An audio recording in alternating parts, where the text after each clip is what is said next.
I'm Karima Haynes, and I am the newly minted director of the Reporting Fellows Program. I had a wonderful handout from Kim Sawyer. Thank you. You have a great team, and we're just really excited to have you here this evening.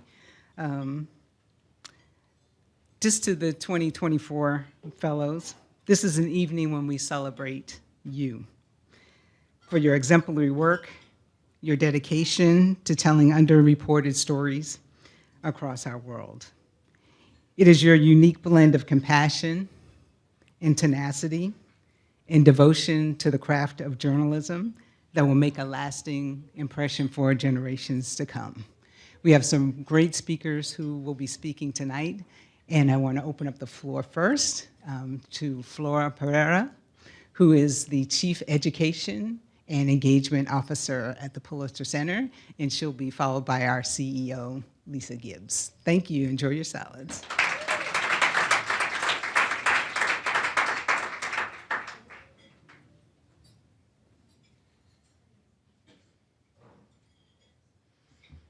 Hi, everyone. I'm putting a time because the time is very limited and I speak a lot.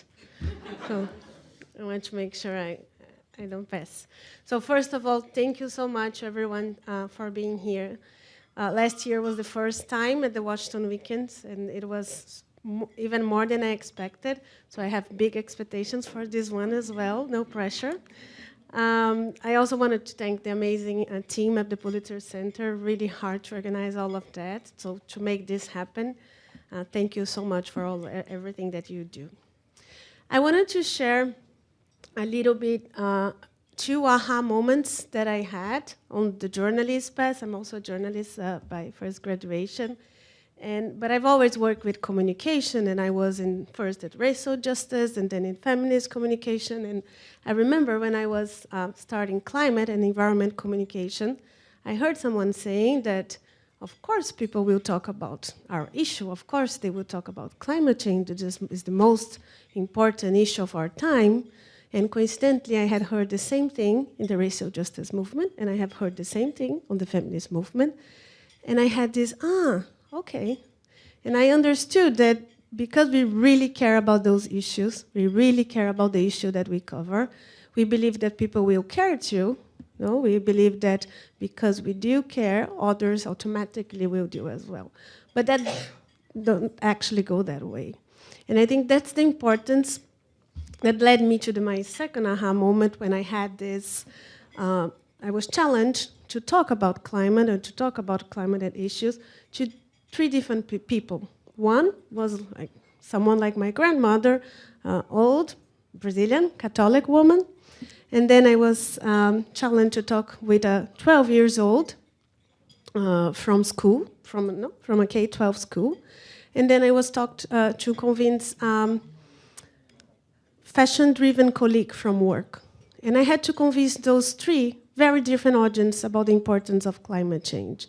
And that was my second aha moment that, okay, I will need to talk about the same thing, the data is the same, but in very different ways. Those 2 moments, they help us think that our stories, as important that they can be, as the true data that we are sharing and investigating, they will not alone go and reach the audience. So we need to be thinking about the audience. We need to be connecting with them. We need to understand what they are thinking and how what we are telling will resonate with them. We will need to change the way that we tell. We will need to change the channels and maybe even the messengers that we use in our stories.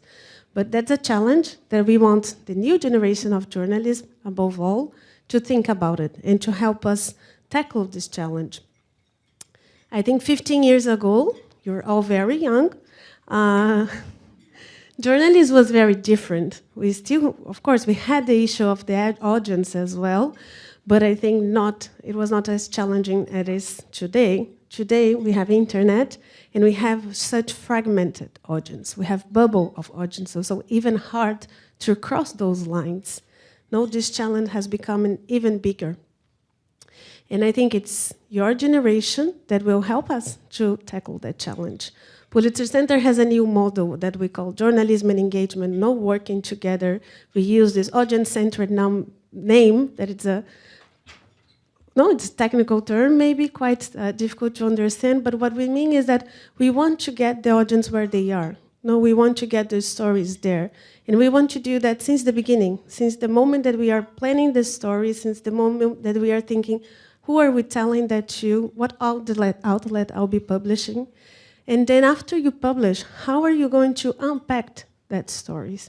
So that's a challenge for all of you, for the ones that have published already, for the ones that are planning about it, is to think about that. We need to reinvent, and we are reinventing journalism, using its strengths at the heart, of course, because the journalism also have the big power in terms of the truth. That's what we are going after as well. So how do we combine the strength of the truth, of the stories that you're telling, the strength of the new generation, of this new way of thinking about the audience, together to have this new model. That's it. We hope your creativity, your engagement, you will bring new ideas to this model and help the Pulitzer Center to build and be a voice in that as well. Thank you so much, and I'll pass to Lisa.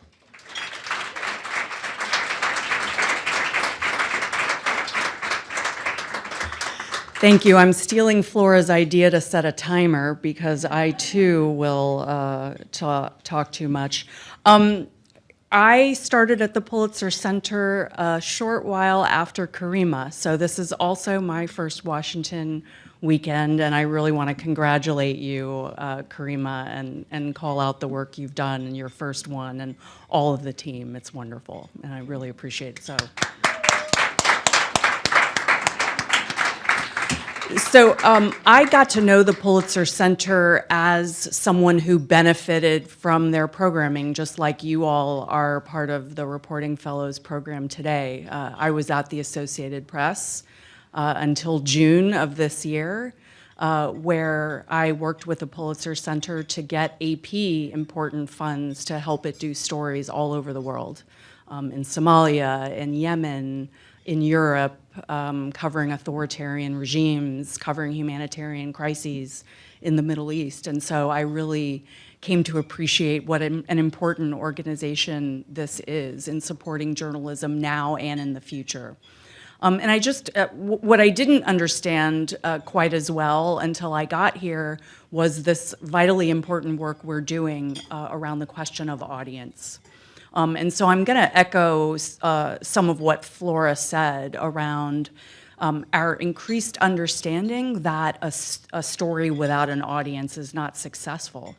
You know, that we really have to be thinking about how we're telling our stories in multiple ways, multiple platforms, and reaching people where they are, to use that cliche.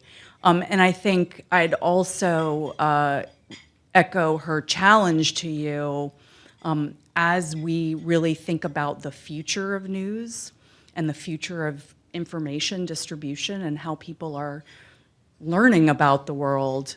You know, you all are playing an important part in not just producing the journalism, but helping us understand how to reach those audiences and make it successful. So I would issue the same challenge not only to think about these things, but I really want to figure out a way to use your knowledge and expertise and really collect that from you. And please help us think about how we can help bring the news organizations of today who are struggling with reaching younger audiences and different audiences. How can we help them do a better job? And I feel like that I have the experts here in this room tonight. And so I really want to hear from you about how we can do that better. So expect some asks to be coming from us on that front. Anyway, that's it. Please enjoy dinner, and I'm really looking forward to seeing you all tomorrow and talking to you more about your projects, which just from my own table sound fascinating. So thank you, enjoy dinner.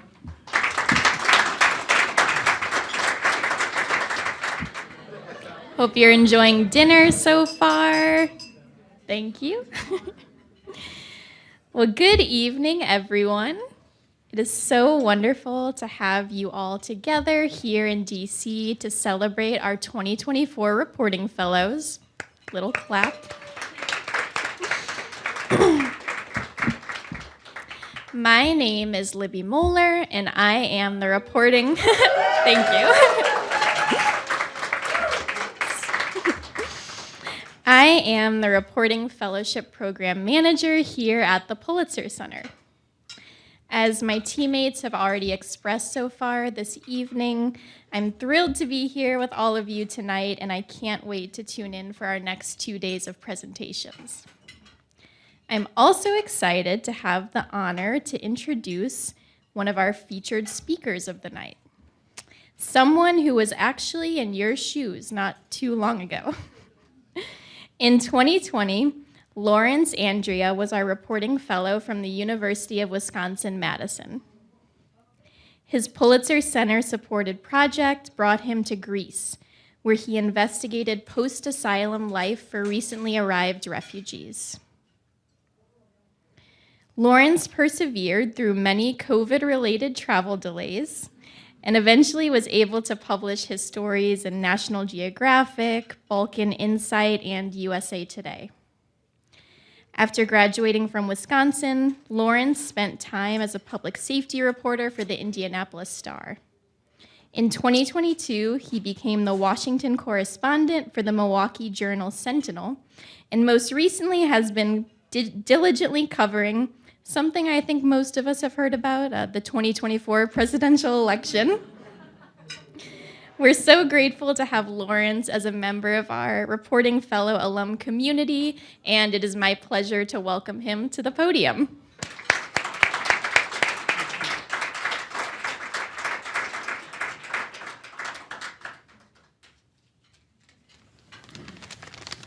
Well, it's great to be here, and this is actually my first Washington weekend, too.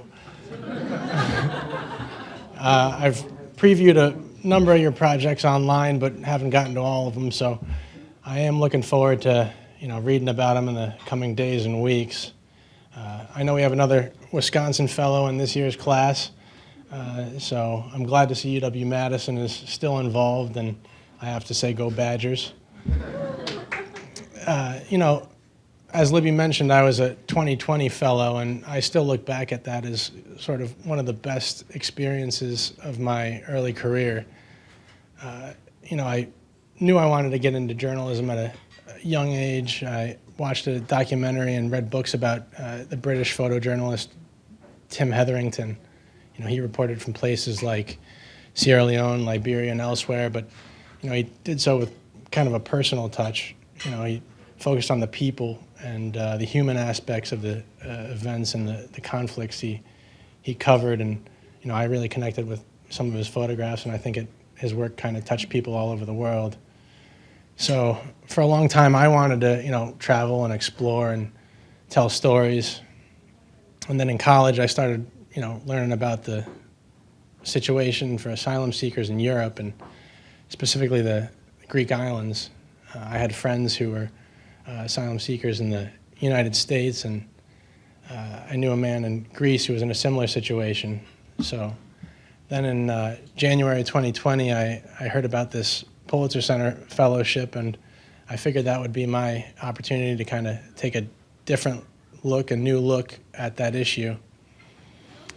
But then the pandemic hit and turned everything upside down. I was in a windowless apartment in Madison, Wisconsin, wiping down my groceries with Clorox cleanups.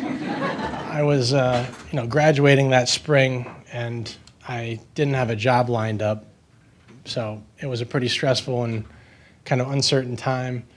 Then I got that email from Chem saying I was a fellow, and it was nice in that I knew I would have some work at some point, but also that I could do something that I always wanted to do, travel and tell these stories.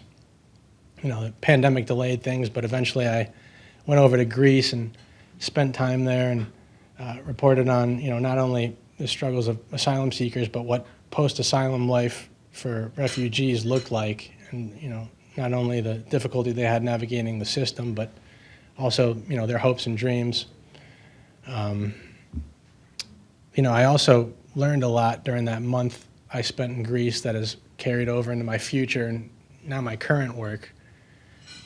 We had to fulfill the Pulitzer Center requirements, the story of a certain number of words, the field notes.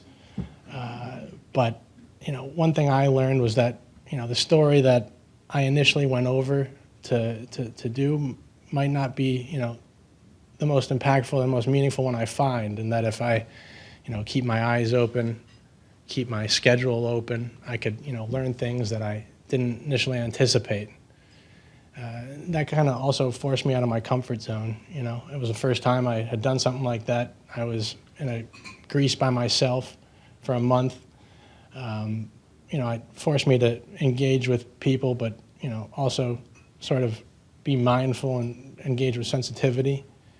It also reinforced kind of the importance of making connections with the people I spoke with and understanding kind of how they thought and felt. It was days when I sort of was wandering around places like Athens or Thessaloniki or elsewhere where I think I had my best experiences, not necessarily the pre-scheduled interviews I had planned for or the meetings I had scheduled months in advance before I went over there.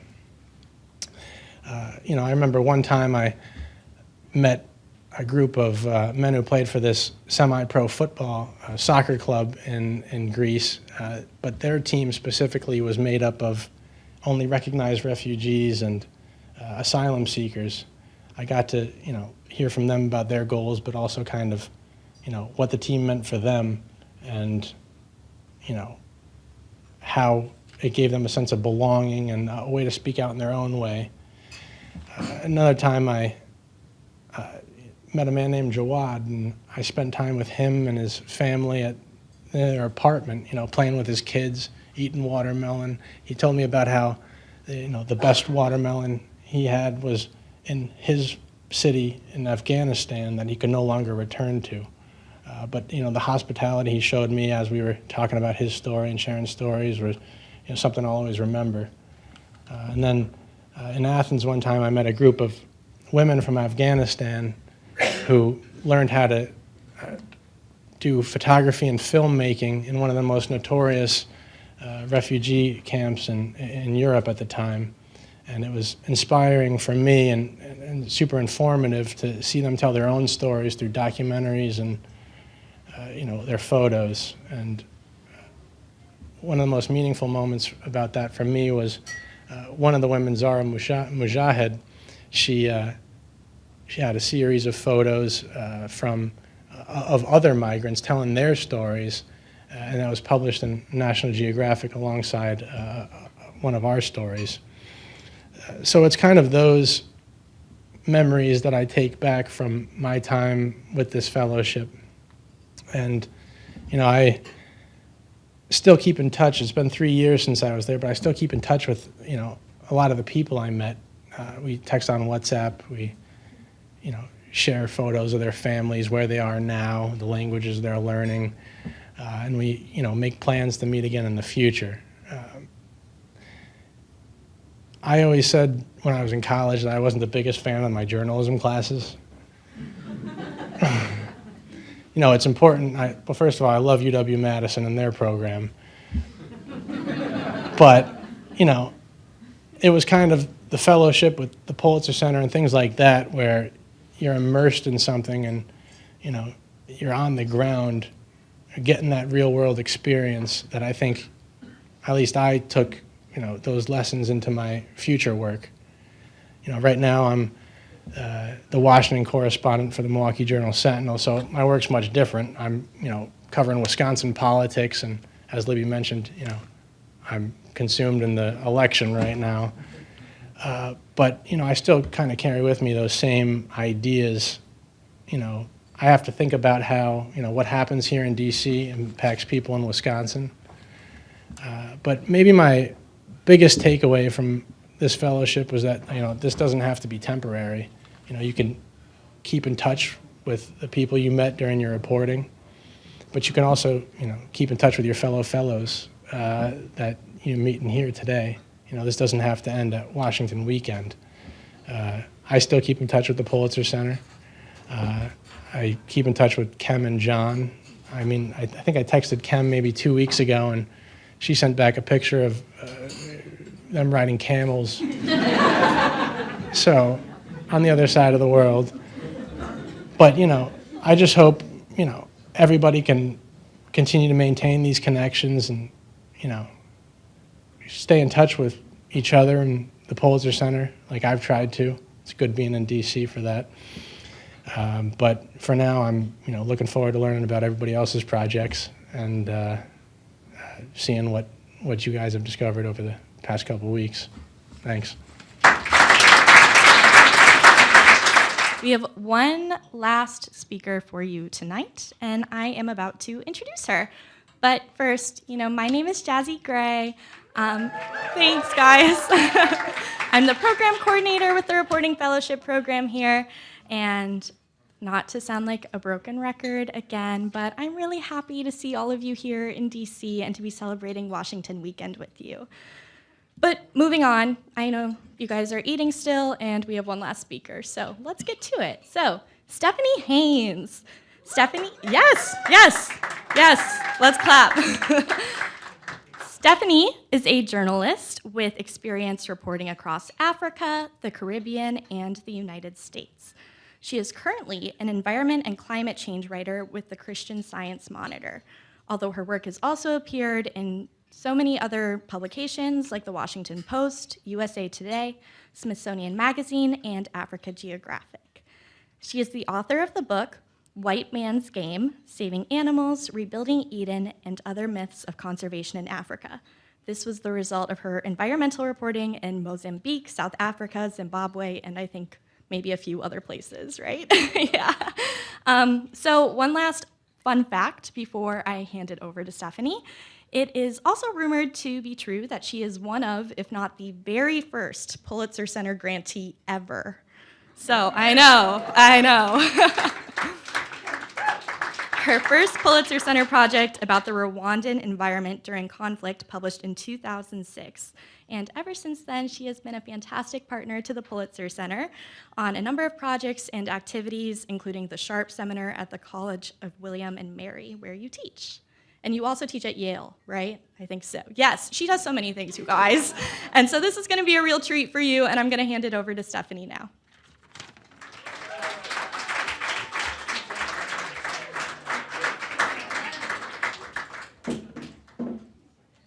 Well, thank you so much. That was really nice. And everybody with the Pulitzer Center, thank you so much. This has been an amazing organization to work with for all of these years, and I'm just continually amazed by the people and places you support. And it's been great to meet all of you today. It's just been wonderful to hear about your stories and your projects and your writing, and it's been really just so nice to get to meet all of you. And I'm also really glad to have so many of you joining me in this wonderful and powerful vocation we call journalism. What we do and what you've done in Mexico and Finland and Oregon and Alaska is one of the most satisfying ways to spend a professional life. Reporting, as you guys are learning, is fun. You get to see places and meet people and do things that you would never otherwise get to do. You get to be out of place. You get to learn. You connect and you witness and you experience. And you get to be intentionally awkward. And you get to share. It's all fantastic. So I'm really happy for all of you that you're on this path.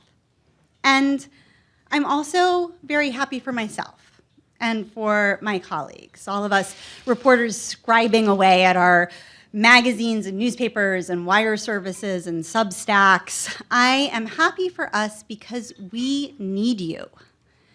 And it's not just us. Your neighbors need you. This country needs you. The world needs you. And you need you, because doing this work, this real human-to-human craft of listening and understanding and loving has never been more important, either for our society or ourselves. And I'm going to try to explain a little bit by what I mean by this. When I started reporting, fresh out of college in the early 2000s, I wanted to go into journalism to hold truth to power. I had watched all the movies about Woodward and Bernstein and Watergate, and I was ready to go influence the course of wars and elections. I wanted to take down crooked politicians and uncover corporate wrongdoing, maybe going undercover, maybe saving the environment, and just generally assuming all of the rights and roles and responsibilities of the fourth estate.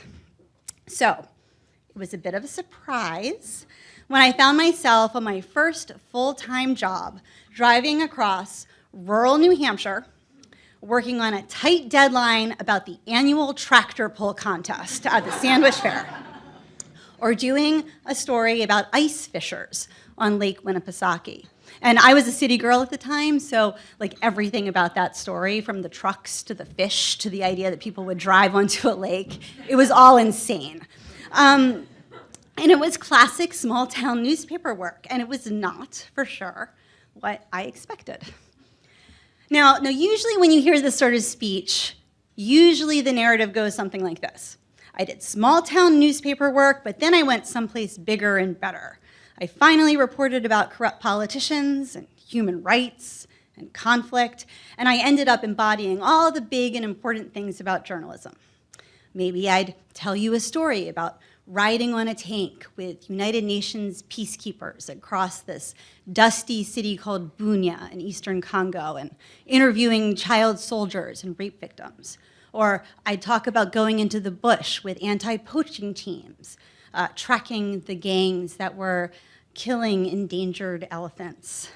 And I've done these things, but I actually kind of hate that narrative because it might not sound as impressive here, talking to you, but when I was doing those stories in rural New Hampshire in my 20s, when I had way less experience than all of you in this room, I was doing the most important part of journalism.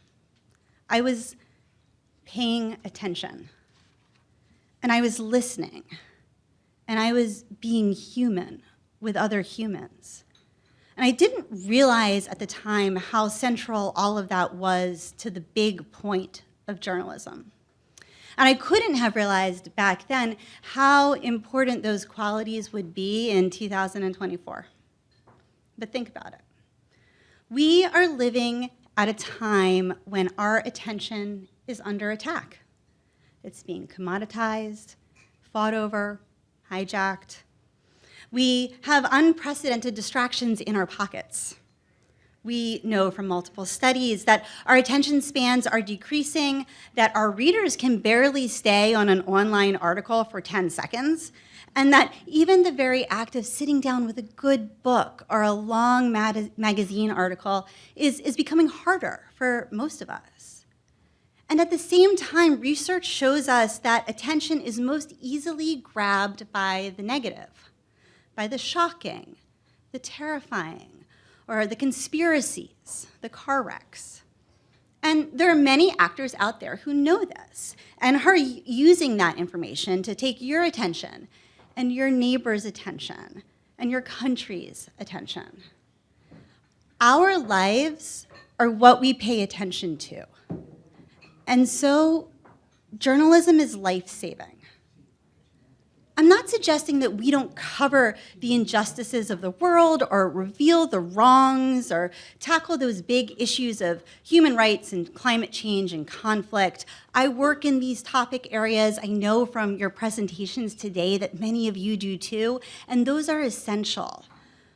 But as we go about that work, we must also continue to pay attention to humanity, to those people at the Sandwich Fair, to the ice fishers, to that incredible tapestry of people and goodness and ecosystems and resilience and hope that build this world around us and make this world around us.